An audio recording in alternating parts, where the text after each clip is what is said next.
Morning, morning everyone.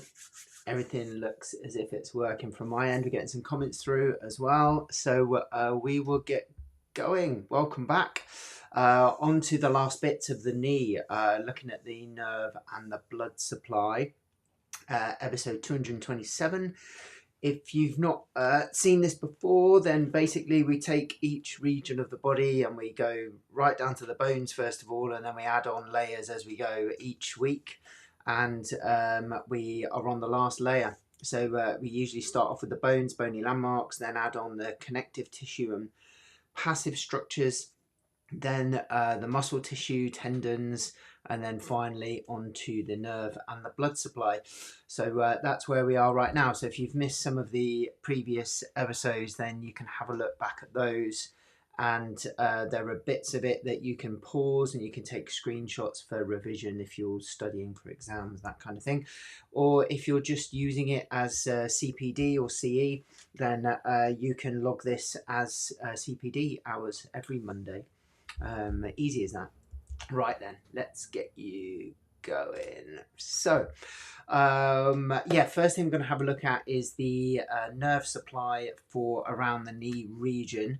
We've had a look at the nerves when we were looking at the leg and the foot and the ankle.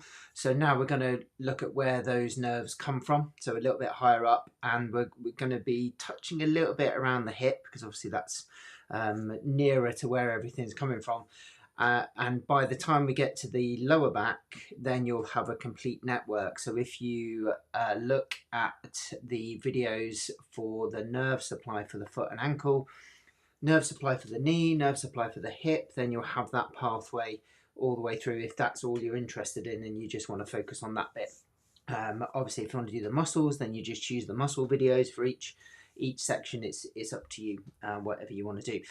So we're starting off with the compartments of the thigh, and we've talked about this a little bit over the last few weeks because there's a compartment that we're all aware of in the leg, and or compartments in the leg, and something called compartment syndrome. But never really look at it in the thigh, but it's pretty similar. So we've got these different structures. Just grab my arrow. Here we go. So we've got all these different structures that are separated by connective tissue.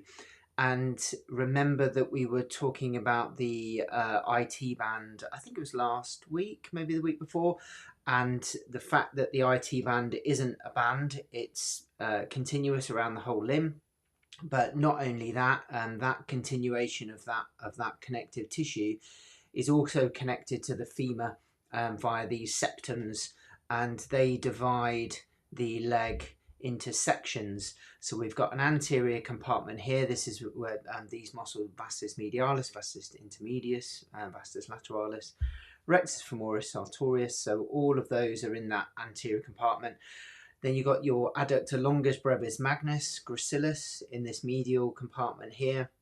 Semimembranosus, semitendinosus, biceps femoris are in this posterior compartment. So the hamstrings are split from the adductors, are split from the quads. Okay, so those are the regions. Each of these areas has its pretty much has its own nerve supply, blood supply.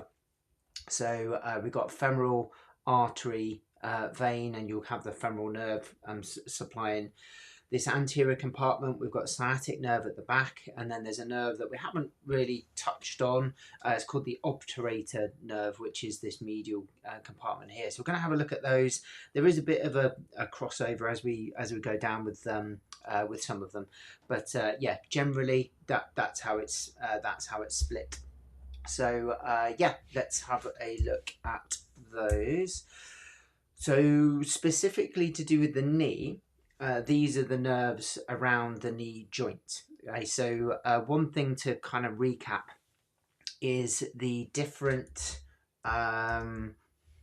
types of nerves do different things.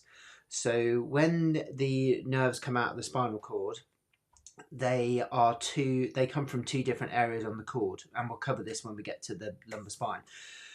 You've got a sensory part and a motor part. So the motor part is the bit that where nerve impulses are sent down to either muscles or glands or whatever it is that the nerve innervates or switches on, for want of a better word.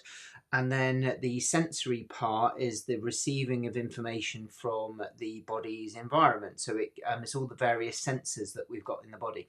So it could be heat, it could be touch, pressure, and then different types of pressure, different types of touch activate different neurons, and which are all then sent up to via the sensory pathway, and then they go via a specific route to different parts of the brain, and then the brain then automatically kind of works out what to do. So if you, for example, like your reflexes, so if you step on a pin, immediately that will be picked up in the skin, and then you'll get a information sent to the spinal cord, and then a reflex action down to the muscles that lift the leg so that you can take your foot away from the sharp object or hot object or whatever it is.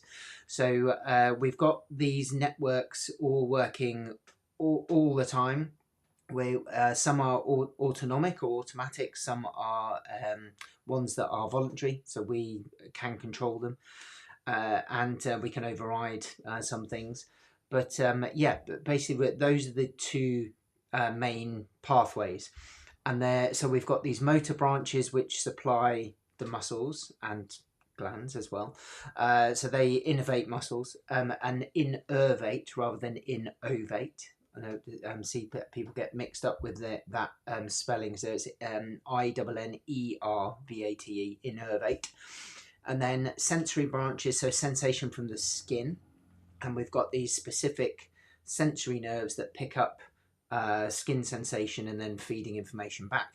So what we can work out is when people get odd sensations, which part of the nerves have been affected. So if it knocks out like a whole area of the leg, then where's it coming from, basically? So if it's just a small patch, it could be a localized issue. If it's quite a large region, then it may be something a little bit higher up that has kind of knocked out the whole nerve. And so again, we'll have a look at that when we get into the lower back. And then we've got articular branches. So this is sensation from the joints, so the capsule, the ligaments, synovial membrane. Those structures also have sensors in to let your body know where your joints are and whether there's any inflammation in the joint or whatever it is. Okay, so yeah, we've got articular branches, sensory branches, and then motor. So sensory to do with the skin, sensory to do with the joints, and then motor. So let's have a look at some of these. So we've got first one we're going to have a look at is the femoral nerve. And again, if you've never really heard of these nerves before, femoral runs along the femur, so it makes sense, the name of it. And L2 to L4 is the nerve roots that it comes out of. So this is corresponding to the lumbar spine. So if you see S1, S3, that kind of thing, then that's to do with the sacrum. L is to do with the lumbar spine. So the femoral nerve has a couple of divisions. So we've got an anterior branch, two motor, two sensory branches, and the motor branches of the front part of the femoral nerve. So as it, and we'll show you where it comes out of in a sec, but as it comes through the top part of the kind of groin area, it splits into anterior and posterior divisions. And the motor branches for the front part, which is the anterior part, supply these two muscles. So we've got pectineus muscle, which we haven't really looked at because that's more to do with the hip, and then the sartorius, which we did look at last week. Okay, so that's the motor supply coming from this front branch of the femoral nerve. And then the sensation areas is the medial cutaneous nerve. So but basically that is the midline skin nerve. Okay, so that's what that means. So medial is towards the midline, cutaneous is to do with the skin, and nerve is obviously the nerve tissue. So the medial cutaneous nerve is sensation to the kind of midline of the skin. And then we've got an intermediate cutaneous nerve, which is an in-between skin nerve. Okay, and it's in between something else. So we'll have a look at that when we layer those sensory branches on. And then the posterior split, so where the femoral nerve breaks into two, there are 4 motor, 1 sensory, and then 2 articular branches. So this time we've got 4 muscles, 1 skin sensation, and then 2 joint sensation. Okay, so the motor impulses are to the rectus femoris muscle, vastus lateralis, vastus medialis, and intermedius. Okay, and the small little muscle called the articularis genu, which was the one that attached onto the top part of the capsule, so suprapatellar bursa area. Again, we looked at that, I think it was either last week or the week before. So those 4 muscles, so basically your quad muscles, are supplied by this posterior part division of the femoral nerve. Okay, sensation is supplied by this saphenous nerve, and we're going to have a look at that in a bit more detail, because the saphenous nerve has also got an artery and a vein following along with it, and it goes beyond the knee. Okay, so it's down into the leg somewhat, and we've looked at it when we looked at the foot and ankle, and so now you're going to have the connecting piece around the knee as well, so we'll have a look at that. And then we've got articular branches, so joint branches for the hip and the knee. So sensation from the hip capsule, the knee capsule, all come from this posterior division of the femoral nerve. Cool. Hopefully that makes sense so far. So this is a really nice image. This is from, I can't remember the name of the book. It's a really good book. It's something like Neurological Testing Made Easy or something like that.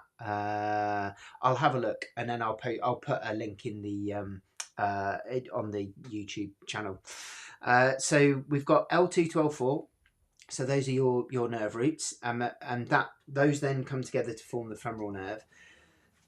So at that point, it's just femoral nerve, and then we've got this split, and that's the 2 divisions that we were talking about. So anterior division here, posterior division there, and it's split by this artery, which we might, depending on the time, we might not get a chance to look at this week, maybe next week, but that's where it splits. So and obviously there are variations, so that it may go split above, might split below, might go under. There's lots of different variations, as there is with all parts of anatomy, but generally this is where it splits. So these are the divisions coming down here, and then these are the little branches coming off, and they're either motor if they're going to a muscle, so like that one there going to vastus medialis, but then can you see here, this one goes to the knee joint. Okay, so that little branch there. So what we've got on this particular little offshoot from that posterior division is a mixed nerve, so it's both sensory and motor, well, up here, but also along that branch there, and then the motor then carries on towards the muscle, and the sensory carries on down towards the knee joint. Okay, so we've got mixed nerves all the way through, and then coming back, and then it splits in the nerve root, or where the nerve root comes out of the spinal cord, into 2 sections. So we've got a motor section and a sensory section. Again, we'll cover that when we get to the lower back. So this is all of the sensation for the kind of inside of the leg and the thigh as well. So this is the saphenous nerve. So it's exactly the same. It's part of the femoral nerve, but when it gets to around this area here, that's when it becomes the saphenous nerve. Okay? And then this supplies the skin on the medial side of the leg, so the inside of your shin. Okay, so around that area there, and the skin on the medial side of the foot up to the ball of the great toe. So all the way down the inside of the foot as well. So that's why we've covered it when we looked at the foot and ankle and the lower leg as well. So yeah, but its origin is from the femoral nerve. So it's just like an offshoot of that particular nerve. But this is purely sensory. all the way down here. So you can see all the little branches coming off here. There's no motor motor nerves coming off of this. It's all sensation. So skin sensation all the way down to the big toe. Okay, and then where it's got cutaneous, this is to do with skin sensation as well. So medial cutaneous nerve of the thigh, that's the inside of the section of the thigh skin nerve. All right. Intermediate, that's the one we were looking at before, and then sartorius is a motor nerve going to the muscle. So that's I just find these really nice to learn from. They don't. It's a bit like the tube map. So when you look at the London tube and it's all laid out nicely, it doesn't look like that in real life. Okay, so everything's kind of all over the place and crossing over, but they lay it out in that schematic way so that you can make sense of it, and that's exactly what's happening here. Okay, so it's nice and easy to understand. So yeah, we've got femoral nerve is the anterior compartment, so it's all this front compartment of the thigh when we looked at the compartments before. And then this is the sensory distribution, so this is quite nice. So we've got these cutaneous nerves here from the femoral nerve, okay, supplying the front of the thigh. So this would be the medial and intermediate cutaneous. And then we've got the saphenous nerve, which is all down the inside of the shin. Okay, so that calf area is supplied by the saphenous, which is a branch from the femoral.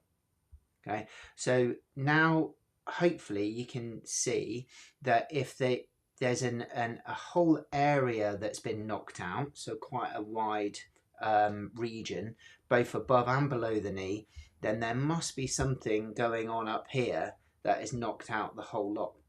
Okay, so if it's just below the knee, then potentially saphenous nerve, as if it's in that kind of distribution. If it's the front of the thigh, then it could be more towards the midline or a little bit more laterally. Okay, there's some other nerves that supply this bit up here, but we'll look at those when we get to the hip. So hopefully that makes sense. We've got these what we call cutaneous fields, so they're like skin fields that these nerves supply, so patches of skin. When it's a whole region, that's something else. And we'll talk about that when we get to it. Okay, so let's have a look at some of those. So this is the femoral nerve. Here we go.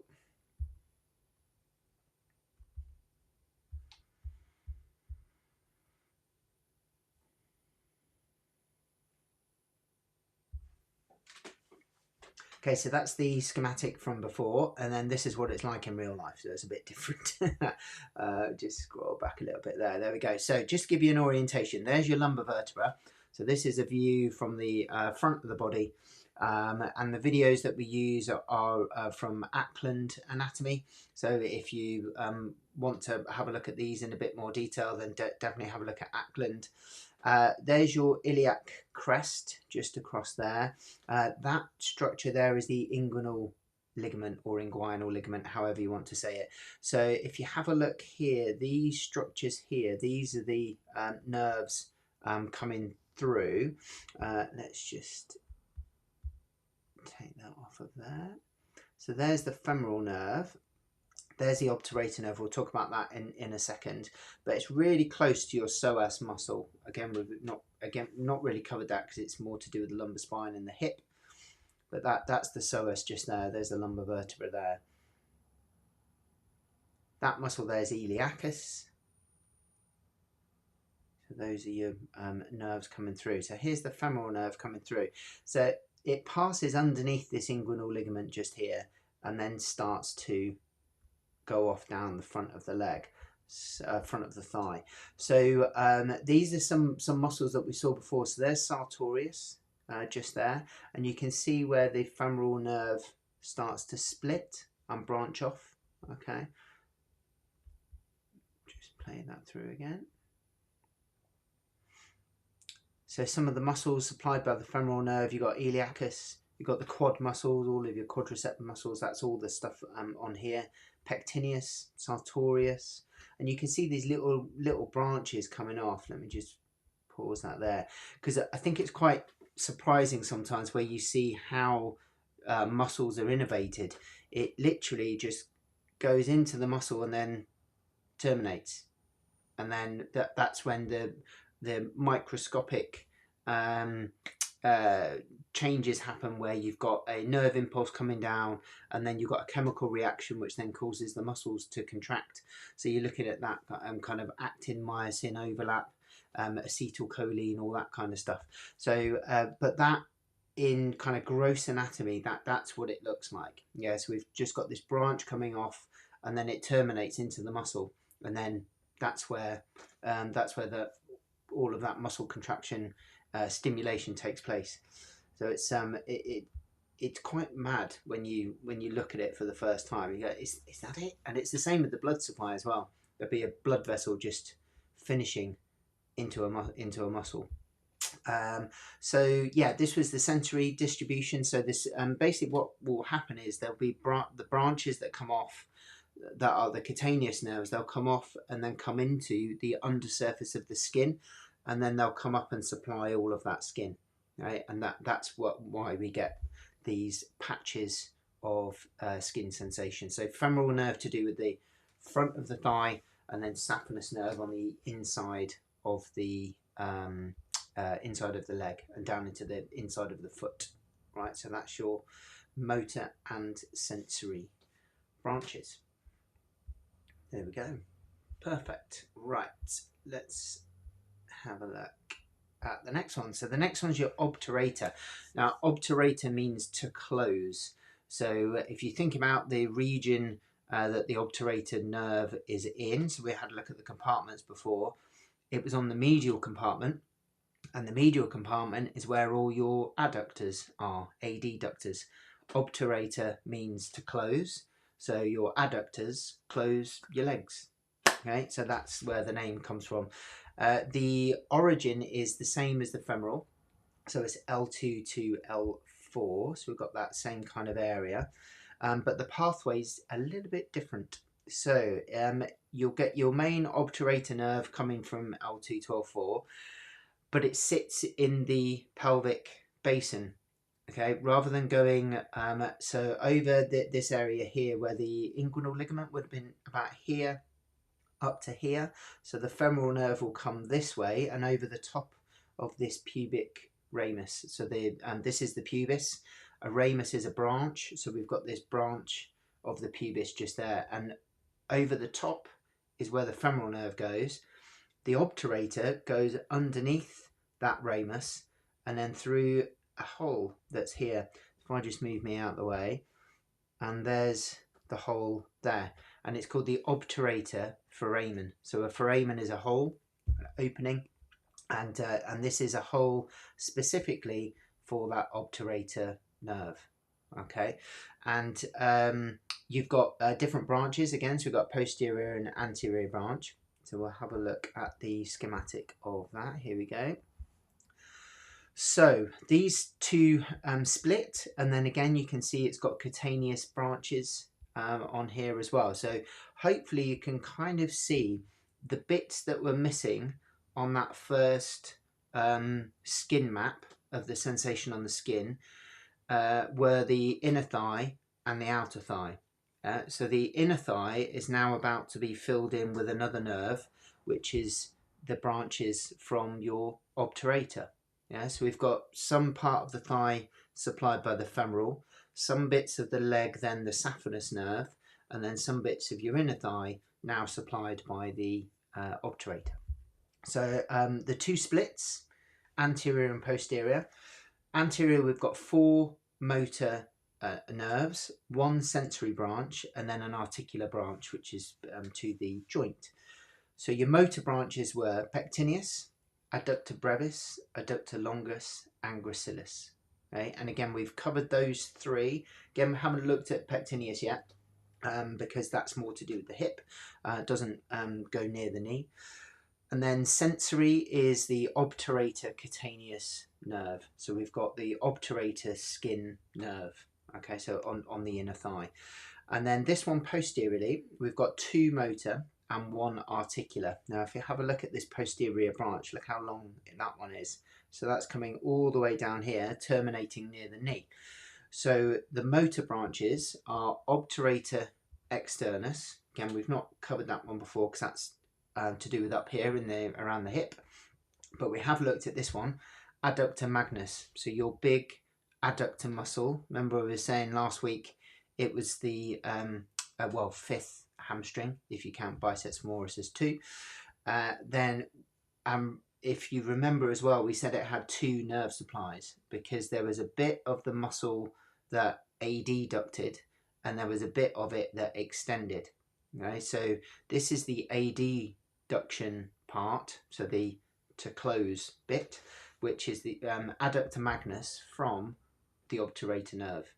Okay, so remember that nerve closes the legs, that adducts the legs.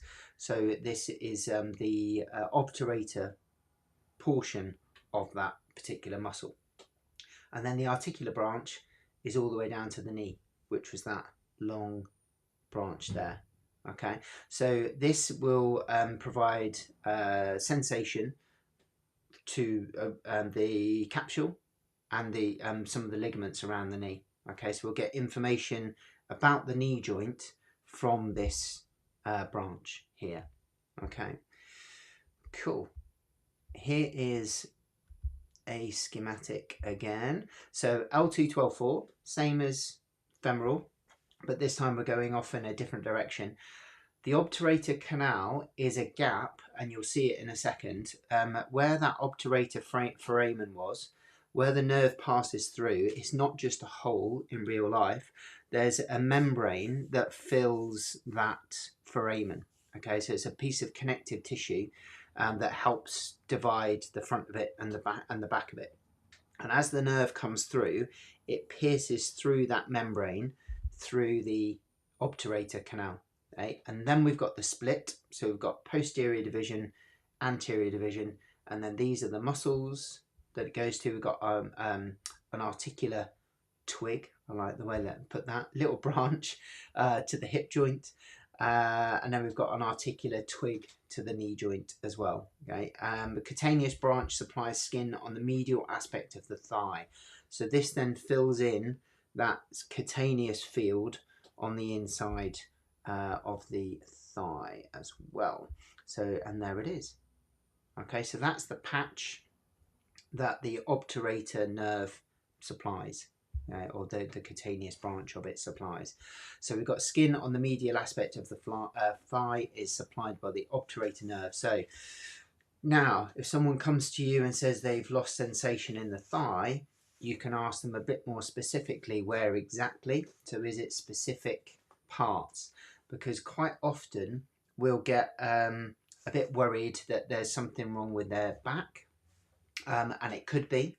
But usually if there's an issue with a nerve root and there's some kind of compression on that area where the sensation is coming in, then it will knock out quite a big area. But if it's a patch of skin, so here or the front part of the thigh, then it may be just the closer to where this nerve emerges. Okay, so if for example that there is a little nerve that comes through here, which goes underneath your inguinal ligament. And if you wear a tight pair of trousers with a tight belt, then and you're sitting for a long period of time, it can compress this nerve and where it comes out here. And what it will do is it will make all of the outside of your thigh go a bit numb, okay, a bit funny feeling. But there's nothing wrong with your back. It's because you've compressed the nerve around here, and then because the information isn't coming back from the skin because of the compression, you have an odd sensation around that part. And that can be the same here. So if there's something going on around where this the pathway of this nerve is, there's some kind of compression, maybe a bit of swelling, something like that, then that can irritate the nerve impulses won't be able to propagate along that nerve, and then you'll have an odd sensation on the inside of your thigh. Okay, so it's you can kind of hone in a little bit. Sometimes it's not that clear. Sometimes it's a little bit more complicated.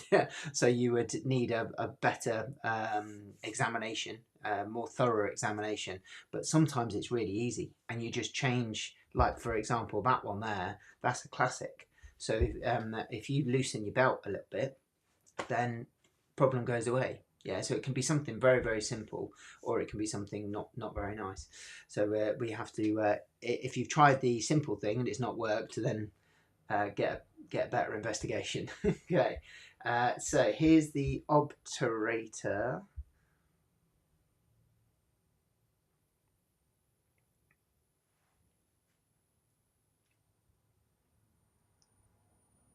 Okay, so remember this was L2 to L4, so same as the femoral, and we saw it a little bit before. So there's the femoral up there, and this is the branch for the obturator. So there's your pubis. This is now the kind of inside of your pelvis. Pubis just there. We've got obturator muscles just there. We'll talk about those when we get to the hip. But that's where the obturator foramen would be. But look at it, it's just covered in muscles and connective tissue. And there it is coming through there. Okay, so that's the externus muscle there.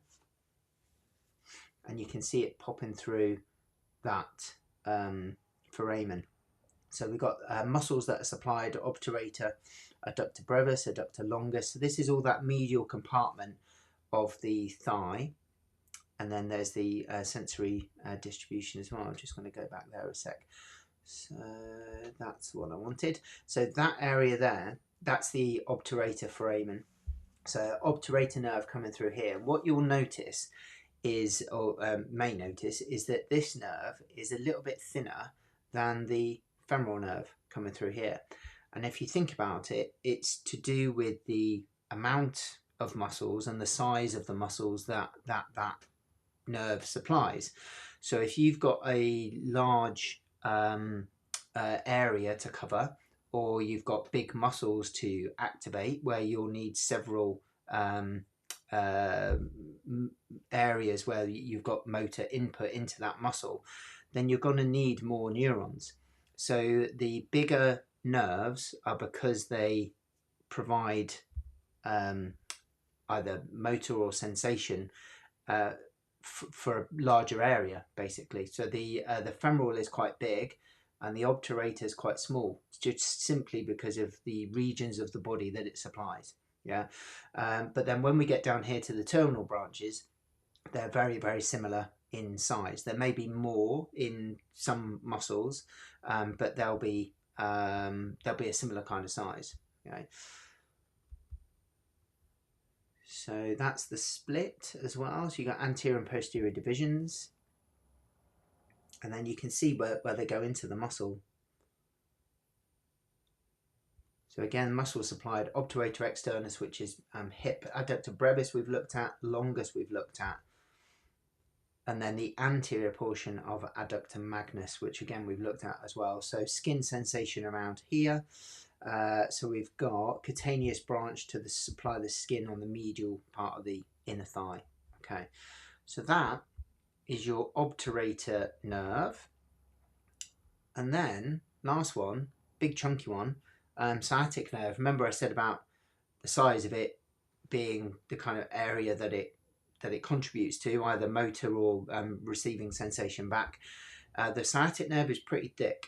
It's thickness easily of your thumb. Yeah, so it's quite a chunky nerve, and it's from a larger area as well. So L4 to S3. So there's more contribution to this particular nerve as well. Just move me out of the way. But we've got 4 motor branches, and interestingly, none in the thigh. Okay, so no sensory cutaneous branches for the back of the leg, which is really interesting, because you will often get people complaining of a weird sensation in the back of their thigh, and if they do, it can't be from the cutaneous nerves from the sciatic nerve, because there aren't any there. Okay, it does provide sensation to the leg, so lower down, but not the thigh. So one of the questions that we often ask is, where do you feel the sensation? So if you're feeling something down your leg, does it go below the knee?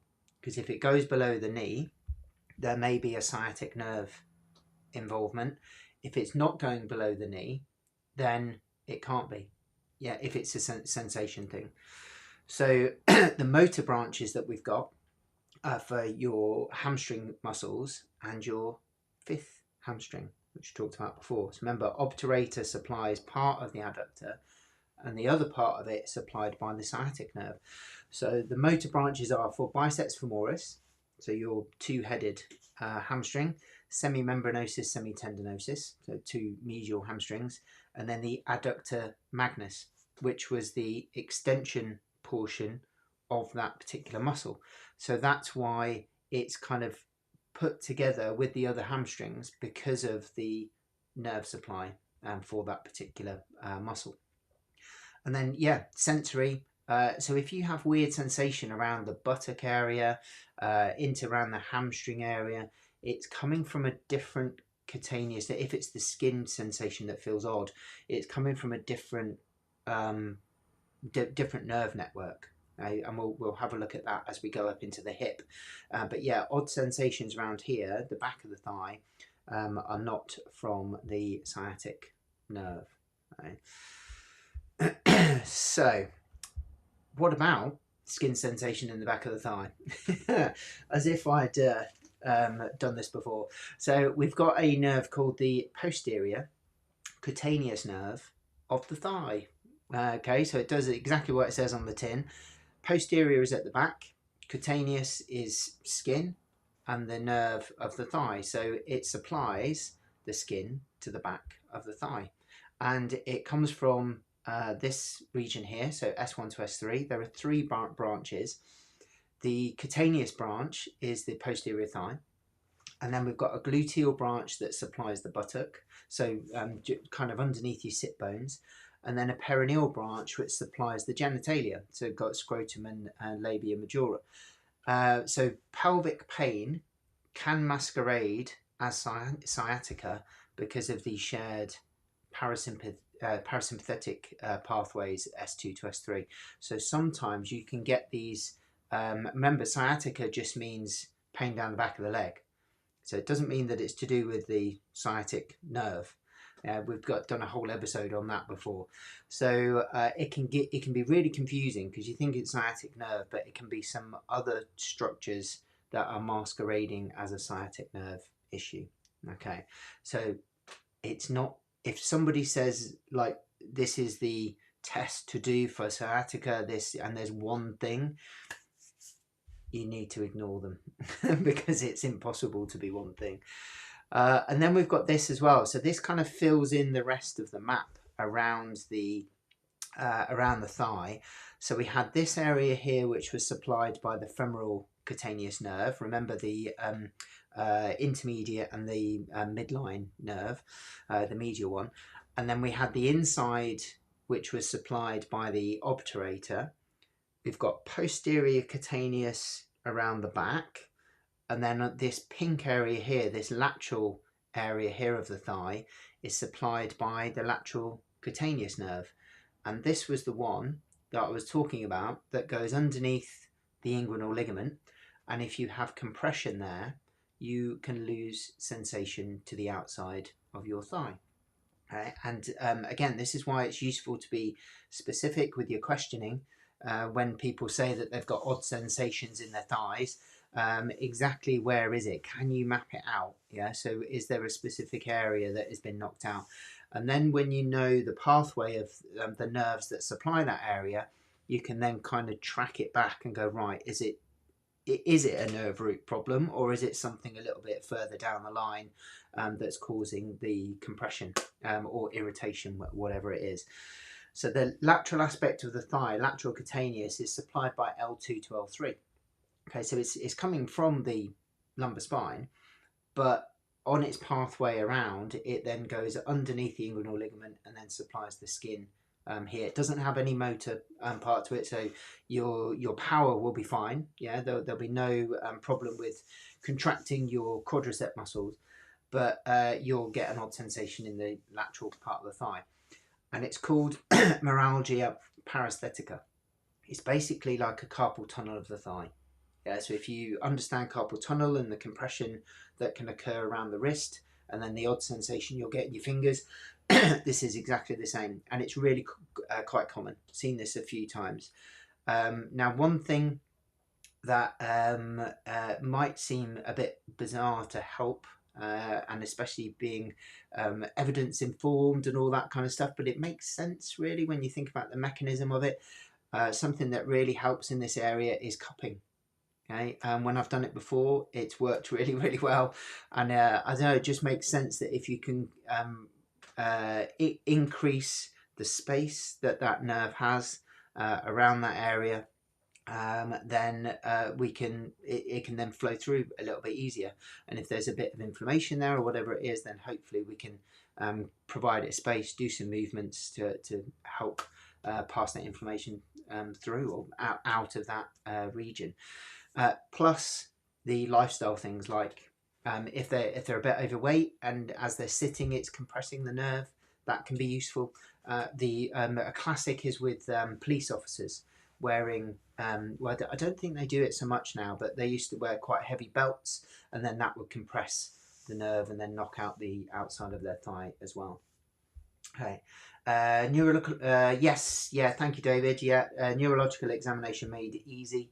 I think that is the one. There's Instant Anatomy, Whitaker. I think that's it. Instant Anatomy. It's an orange book. I've got the orange one. Just looking at my bookshelf. I can't see it really quickly, but yeah, I'll see if I'll take a photo of it and put it in the group. Mo, sorry about that. Yeah, but yeah, it's lateral cutaneous nerve of the thigh is a classic. Right, let's have a look at this last one. We'll do the sciatic, and then we'll finish off this next week, I think.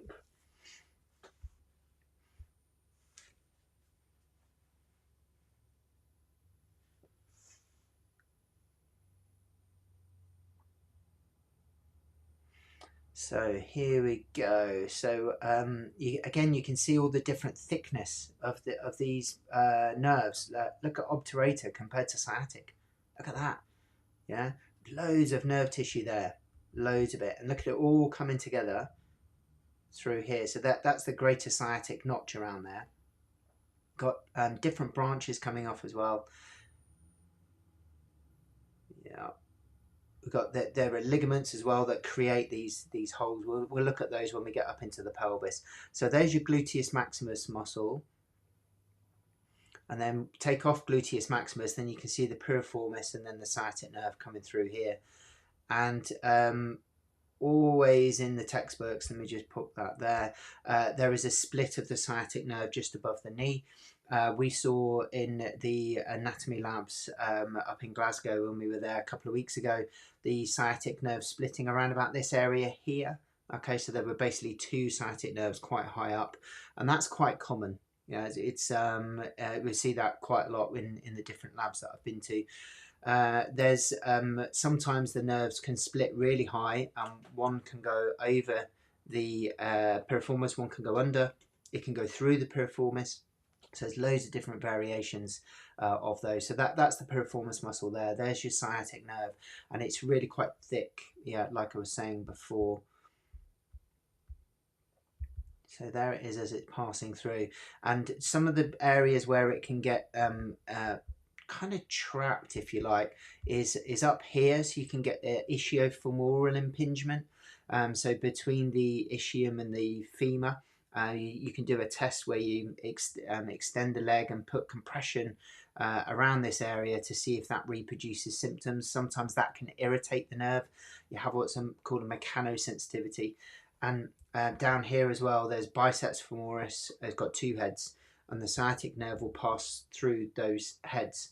And that's another area where you can get sensitized nerve. So it's not well, it is a kind of form of sciatica, but it's the irritation is coming from irritation to the nerve rather than from the skin sensation, because there is no cutaneous branches. There are no cutaneous branches around here from the sciatic nerve. So there's your long head of biceps. So it's passing through biceps femoris as it goes down to the knee. And then these are the muscles supplied. So we've got semitendinosus, semimembranosus, so the inside adductor muscles, biceps femoris, which was your lateral, and then the posterior aspect of the adductor magnus. So there's your semimembranosus, semitendinosus, so that this is the back of the knee now. You can see as the nerve passes through, and it will divide into your tibial and common peroneal nerve. So there's your gastrocnemius. We've got the popliteal fossa, which is that triangle at the back. Sciatic nerve is just there. There's the biceps femoris, and then there it is popping out there. And in this particular dissection, the nerve splits just above here. We've got artery and vein, which we'll look at next. But there's the nerve splitting there. So you've got tibial coming down here, and then common peroneal just branching off there. And we've looked at those when we did the leg. So there's your calf muscle, gastrocnemius, common peroneal coming off that way. Biceps femoris tendon. Yeah, so it's quite superficial round here. It wraps around this fibular head. So you can get some irritation of the common peroneal around that area as well. There's your tibial, popliteus just underneath, gastrocnemius, and then the plantaris, which we looked at when we looked at the leg. Cool. There are your nerves. Perfect. So we've just got blood supply to do now of the knee. And as you can see, we've gone up a little bit higher, so we're starting to bring in bits of the hip as well. And so when we get up to that area, we'll start to link those together. Some of the muscles that we've done that act on the knee, they also act on the hip, so we'll be going over those again as well. So you get a complete picture of what everything does. Cool. Just make sure there are no more questions. Yeah, all good. So I will see you guys next Monday, 10 o'clock. See you then.